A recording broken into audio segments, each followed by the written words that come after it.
Before those habits have become entirely perfect, perhaps the mind may not be content with forming the idea of only one individual, but may run over several, in order to make itself comprehend its own meaning and the compass of that collection which it intends to express by the general term. That we may fix the meaning of the word figure, we may revolve in our mind the ideas of circles, squares, parallelograms, triangles of different sizes and proportions, and may not rest on one image or idea. However this may be, it is certain that we form the idea of individuals whenever we use any general term, that we seldom or never can exhaust these individuals, and that those which remain are only represented by means of that habit by which we recall them whenever any present occasion requires it. This then is the nature of our abstract ideas and general terms, and it is after this manner we account for the foregoing paradox, that some ideas are particular in their nature, but general in their representation. A particular idea becomes general by being annexed to a general term, that is, to a term which from a customary conjunction has a relation to many other particular ideas, and readily recalls them in the imagination. The only difficulty that can remain on this subject must be with regard to that custom, which so readily recalls every particular idea for which we may have occasion, and is excited by any word or sound, to which we commonly annex it. The most proper method, in my opinion, of giving a satisfactory explication of this act of the mind, is by producing other instances which are analogous to it, and other principles which facilitate its operation. To explain the ultimate causes of our mental actions is impossible. It is sufficient if we can give any satisfactory account of them from experience and analogy. First, then, I observe, that when we mention any great number, such as 1,000, the mind has generally no adequate idea of it, but only a power of producing such an idea by its adequate idea of the decimals under which the number is comprehended. This imperfection, however, in our ideas, is never felt in our reasonings, which seems to be an instance parallel to the present one of universal ideas.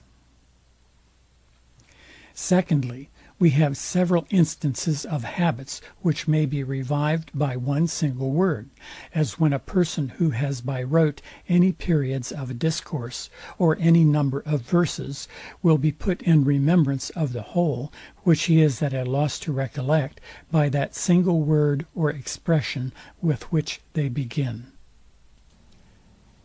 Thirdly, I believe every one who examines the situation of his mind in reasoning will agree with me that we do not annex distinct and complete ideas to every term we make use of, and that in talking of government, church, negotiation, conquest, we seldom spread out in our minds all the simple ideas of which these complex ones are composed.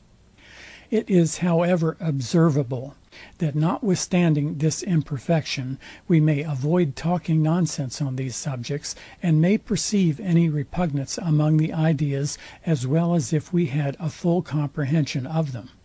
Thus, if instead of saying that in war the weaker have always recourse to negotiation, we should say that they have always recourse to conquest, the custom which we have acquired of attributing certain relations to ideas still follows the words, and makes us immediately perceive the absurdity of that proposition, in the same manner as one particular idea may serve us in reasoning concerning other ideas, however different from it in several circumstances.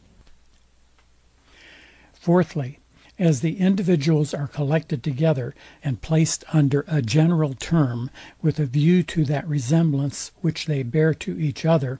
this relation must facilitate their entrance in the imagination and make them be suggested more readily upon occasion. And indeed, if we consider the common progress of the thought either in reflection or conversation, we shall find great reason to be satisfied in this particular. Nothing is more admirable than the readiness with which the imagination suggests its ideas and presents them at the very instant in which they become necessary or useful. The fancy runs from one end of the universe to the other in collecting those ideas which belong to any subject. One would think the whole intellectual world of ideas was at once subjected to our view, and that we did nothing but pick out such as were most proper for our purpose. There may not, however, be any present beside those very ideas that are thus collected by a kind of magical faculty in the soul, which, though it be always most perfect in the greatest geniuses, and is properly what we call a genius, is however inexplicable by the utmost efforts of human understanding. Perhaps these 4 reflections may help to remove any difficulties to the hypothesis I have proposed concerning abstract ideas, so contrary to that which has hitherto prevailed in philosophy. But to tell the truth, I place my chief confidence in what I have already proved concerning the impossibility of general ideas according to the common method of explaining them. We must certainly seek some new system on this head, and there plainly is none beside what I have proposed. If ideas be particular in their nature, and at the same time finite in their number, it is only by custom they can become general in their representation, and contain an infinite number of other ideas under them. Before I leave this subject, I shall employ the same principles to explain that distinction of reason, which is so much talked of, and is so little understood in the schools. Of this kind is the distinction betwixt figure and the body figured, motion and the body moved. The difficulty of explaining this distinction arises from the principle above explained, that all ideas which are different are separable. For it follows from thence, that if the figure be different from the body, their ideas must be separable as well as distinguishable. If they be not different, their ideas can neither be separable nor distinguishable.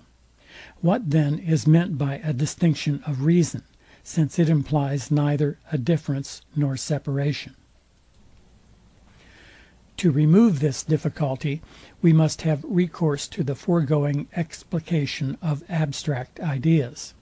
It is certain that the mind would never have dreamed of distinguishing a figure from the body figured, as being in reality neither distinguishable, nor different, nor separable, did it not observe, that even in this simplicity there might be contained many different resemblances and relations.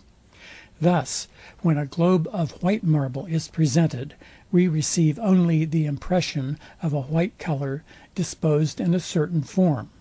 nor are we able to separate and distinguish the colour from the form. But observing afterwards a globe of black marble and a cube of white, and comparing them with our former object, we find 2 separate resemblances in what formerly seemed, and really is, perfectly inseparable. After a little more practice of this kind, we began to distinguish the figure from the colour by a distinction of reason. That is, we consider the figure and colour together, since they are in effect the same and undistinguishable, but still view them in different aspects according to the resemblances of which they are susceptible.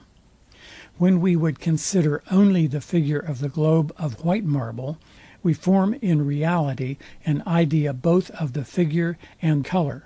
but tacitly carry our eye to its resemblance with the globe of black marble,